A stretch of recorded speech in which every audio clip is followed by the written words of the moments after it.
Halo guys, selamat datang di modul ketiga Crypto Week of Trading.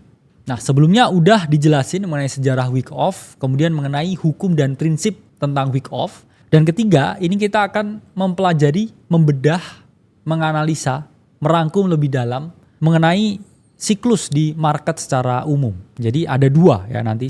Pertama itu adalah siklus di market secara umum.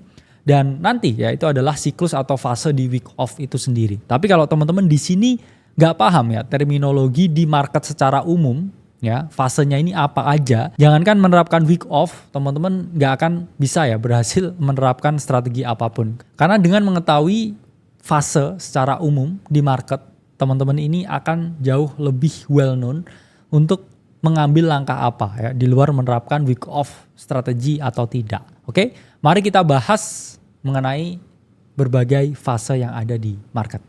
Dan fungsinya apa sih mengetahui fase di market ini? Ya, fungsinya yaitu adalah untuk mengetahui kira-kira kita harus mengambil action apa dan kapan. Karena kalau kita nggak tahu ya action apa dan kapan, ya kita akan selalu terjebak di dalam tren yang salah. Nah, pada dasarnya fase di dalam market itu ada 4 fase. Fase pertama adalah akumulasi, fase kedua adalah markup, fase ketiga adalah distribution atau distribusi, dan fase keempat itu adalah markdown. Apa maksud dari berbagai fase-fase ini? Yuk kita bahas lebih dalam. Pertama adalah fase akumulasi. Apa maksud dari fase akumulasi ini? Fase ini terjadi biasanya setelah fase penurunan yang cukup signifikan. Jadi dari suatu tren yang awalnya ini bearish ya, market ini udah jenuh turun. Kemudian dia mengalami konsolidasi yang lama. Di situ market udah kehilangan interest, oke? Dan di saat yang sama, para smart money, para pemain besar, mereka ini melakukan pembelian yang signifikan. Jadi mereka borong ya ketika semua orang diem-diem, ketika semua orang nggak interest sama sekali di market, oke?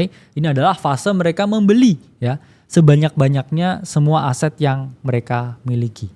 Nah, ciri-ciri fase akumulasi ya ini dengan sedikit ya pendekatan dan bumbu-bumbu dari week off.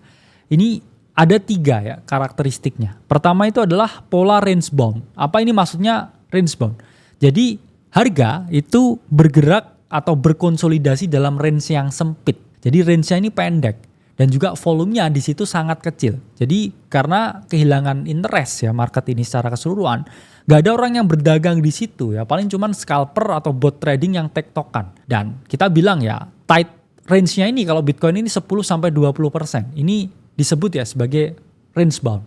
Yaitu adalah harga hanya bergerak atau konsolidasi di dalam range yang sangat sempit.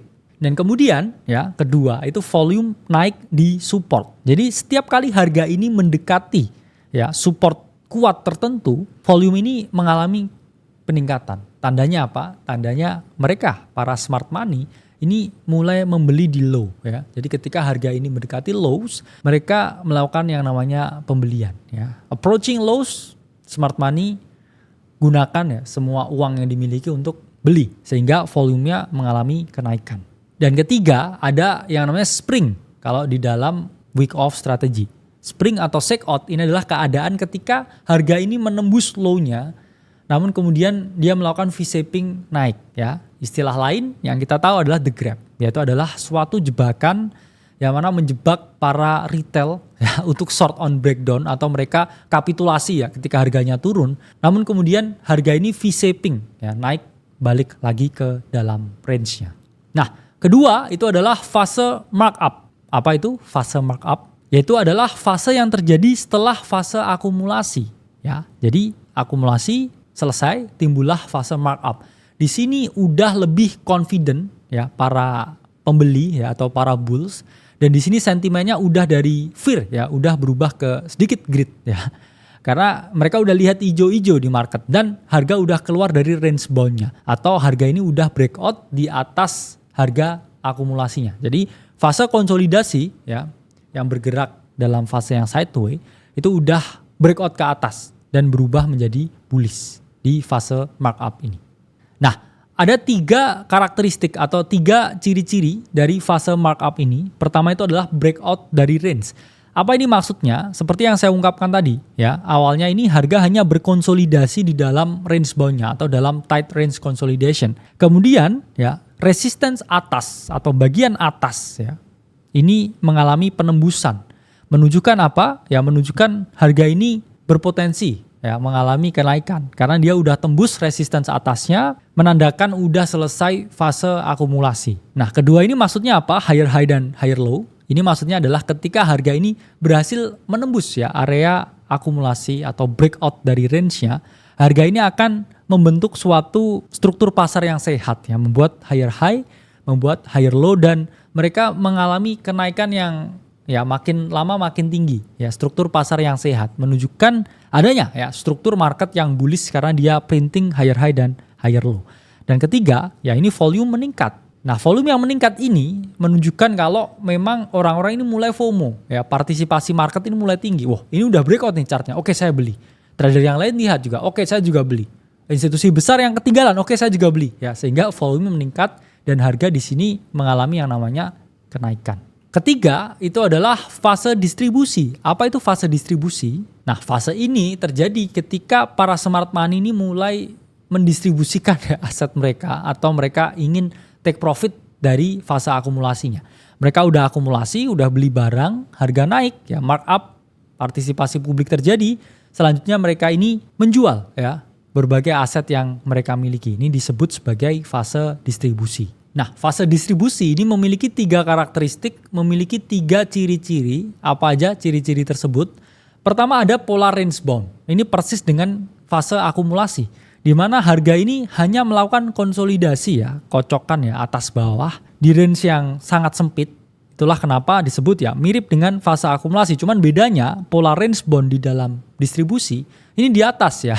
Ketika harga ini udah naik 200-300%. Dan kedua, tingginya volume ketika mendekati resistance.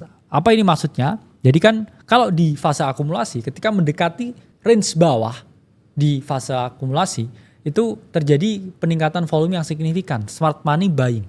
Tapi yang terjadi di sini ketika mendekati area resistance ini adanya peningkatan yang sangat-sangat signifikan ya dari selling pressure-nya itu. Dan kemudian ketiga itu adalah fase uptrust atau false breakout, atau kita sebutnya sebagai the gap. Biasanya dibuat harga ini seolah-olah break dari resistance. Seakan-akan ini mau mengalami ya yang namanya kenaikan dengan signifikan. Namun yang terjadi setelah itu harga justru mengalami penurunan kembali ke dalam range dan kemudian harga terus melanjutkan ya penurunan, menjebak mereka breakout longers ya atau mereka yang membeli ketika break di atas resistance. Nah, fase keempat ini adalah fase markdown. Apa itu fase markdown? Fase ini adalah fase yang terjadi setelah fase distribusi ini selesai. Biasanya ini terjadi ya karena memang lebih banyak penawaran daripada permintaan dan kemudian harga lanjut mengalami penurunan secara signifikan di fase markdown ini. Apa aja ciri-ciri dari fase ini? Pertama adalah breakdown dari range, yaitu adalah kita tahu ya ada suatu range harga dan ketika harga ini break supportnya di fase distribusinya itu menunjukkan ya bahwa terjadinya fase markdown ini atau memang supportnya udah jebol dan kemudian ya di sini market strukturnya berubah menjadi lower high dan lower low. Apa ini maksudnya? Ya ini adalah struktur pasar yang bearish yaitu membentuk lower high dan juga membentuk lower low. Yang mana menunjukkan harga ini akan turun secara signifikan dan ini adalah fase perubahan ya antara trend bullish ya menjadi bearish ya atau change of character yang terjadi diikuti dengan struktur pasar dan penurunan harga yang signifikan. Dan ketiga ya ini volume meningkat, terutama volume penjualan karena kan mereka wah ini turun nih, saya nggak mau lebih turun lagi, saya jual ya. Kemudian market partisipan yang lain oke saya juga nggak mau lebih turun, oke saya jual, oke saya nggak mau lebih turun, saya jual. Saya nggak mau lebih turun, saya jual ya. Dan efek tersebut menimbulkan efek bola salju sehingga harga ini mengalami penurunan yang sangat signifikan. Oke, jadi itulah fase-fase di dalam market. Sampai jumpa di modul selanjutnya.